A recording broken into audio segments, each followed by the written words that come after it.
नमस्कार. मी शोभा जाधव.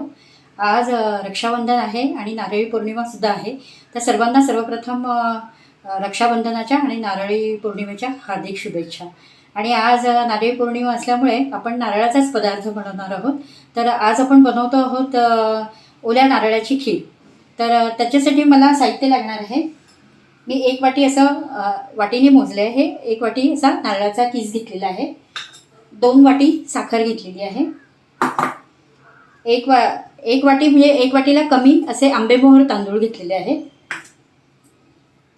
7 ते 8 काजू मी असे थोडेसे क्रश करून घेतलेले आहे. आणि वेलची पूड लागेल मला, ते सगळं घेतलेलं आहे. आणि मुख्य साहित्य म्हणजे गोकुळचं दूध. तर मी 1 लिटरची खीर तुम्हाला दाखवणार आहे. 1 लिटरचं दूध आता सर्वप्रथम आपण गरम करायला ठेवूया. तर गोकुळचं दूध घेतलेलं आहे, म्हशीचं जे मिल्कवालं असतं ते, म्हणजे जास्त फॅट्स असतात त्याच्यामध्ये, तर ते मी घेतलेलं आहे. तर ते वापरलं तर जरा खीर छान होते, म्हणून गोकुळचं आपण ते वापरूया. 1 लिटर घेतलेलं आहे. तर त्यात आपण दूध गरम करायला ठेवणार. आता मी पातेलं ठेवते. सर्वप्रथम गॅस पेटवूया. गॅस कमी करायचा आहे.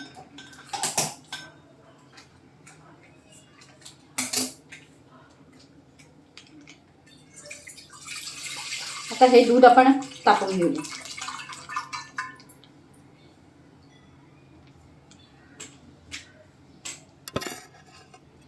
आता एकीकडे आपलं दूध गरम होतंय, तर आपण ही कढई आता ठेवणार आहोत. दुसऱ्या गॅसवर आपण कढई ठेवतो आहोत. थोडंसं तेल टाकायचं, तूप टाकायचं, असं छोटा चमचाभर गरम होऊ द्यायचं आहे. तूप बऱ्यापैकी गरम झालेलं आहे. गॅस कमी करायचा आहे. आणि हे तांदूळ स्वच्छ निवडून घेतलेले आहेत, ते आपण परतून घेणार आहोत.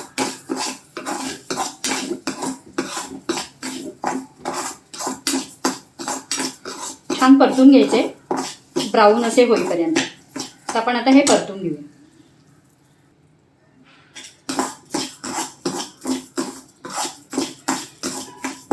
छान ब्राऊन होईपर्यंत परतायचे.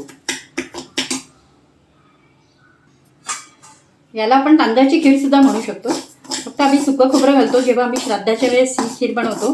तर ही खीर आमच्याकडे श्राद्धाला बनवतात. तर तेव्हा ओल्या खोबऱ्याच्या ऐवजी सुकं खोबरं घालायचं. पण आता आपण एरवी बनवतोय ना, त्यामुळे मग आपण ओलं खोबरं घालतोय. नारळी पौर्णिमेच्या दिवशी बनवतोय. बघू शकता छान ब्राऊन असे मी भाजून घेतलेले आहे. आता हे आपण एका ताटलीत काढून घेणार आहोत. गॅस बंद करायचा आहे. एका ताटलीत आता मी काढून घेईन. आता बघू शकता ह्या ताटलीत मी काढून घेतलेले तांदूळ भाजलेले तुपावरती. आता ते आपण मिक्सरमध्ये बारीक करणार आहोत. आणि आता ह्याच्यामध्ये आपण काजू पण परतून घेणार आहोत. थोडंसं ते तूप टाकायचं आहे, अगदी थोडं टाकायचं आहे.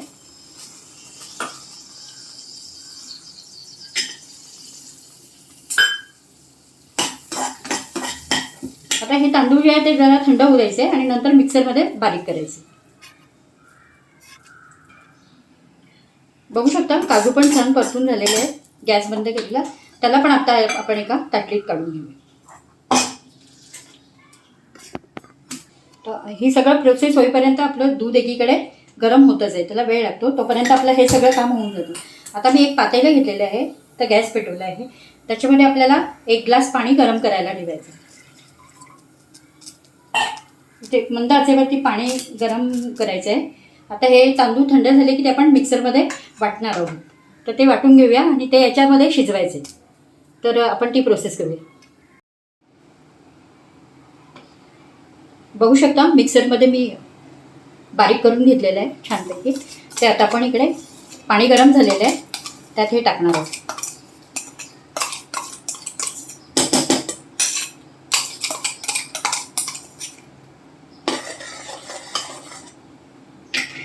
आणि ते छान असं शिजवून घ्यायचं.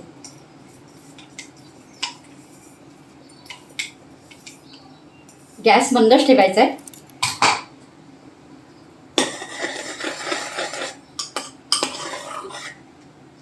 छान पेस्ट कशी शिजते त्याप्रमाणे छान शिजतं ते पण असं शिजवून घेऊ.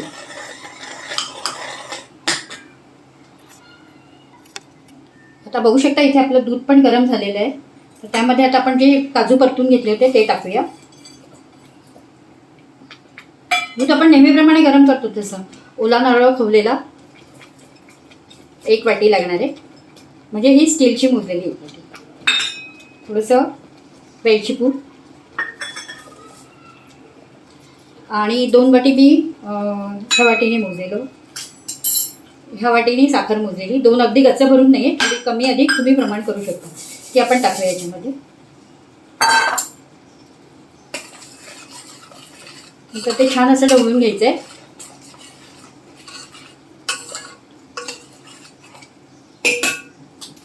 साखर वितळून घ्यायची आहे.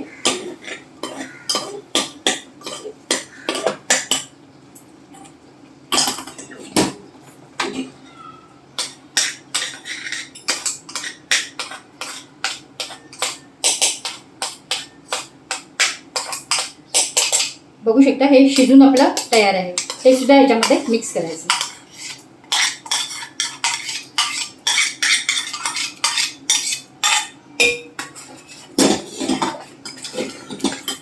गॅस मिडियमच ठेवायचा आहे, कारण स्टीलचं पातेलं आहे ना, त्यामुळे असं ते खाली लागायला नाही. पळीने छान हलवायचं आहे.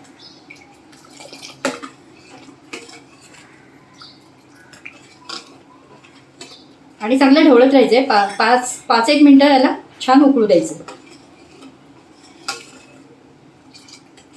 पण ढवळत राहायचं आहे, कारण का की खाली ते बसायला नको. साखर व्यवस्थित विरघळली पाहिजे आणि मिश्रण चांगलं एकजीव होतं. ते 5-1 मिनटामध्ये खीर छानपैकी तयार होतं. तर आपण याला उकळू देऊया. आणि मी याच्यात 2 तुळशीपत्र टाकते, कारण ही श्राद्धाला बनवतात खीर, म्हणून आपण एरवी जर बनवली सणासुदी तर 2 तुळशीपत्र धुवून त्याच्यामध्ये टाकायचे. तर काय हे नाही. तुळशीपत्र आपण आपल्या समाधानासाठी टाकतोय, नाही टाकली तरी काय हरकत नाही.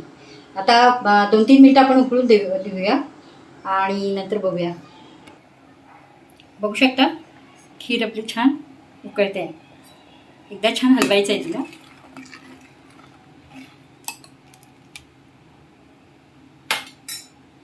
5 ते 7 मिनटं झालेली आहेत. आता आपण गॅस बंद करूया. खीर आपली ऑलमोस्ट तयार आहे. आता ऑलमोस्ट खीर आपली तयार आहे. आता आपण एका बाउलमध्ये याला सर्व करतो.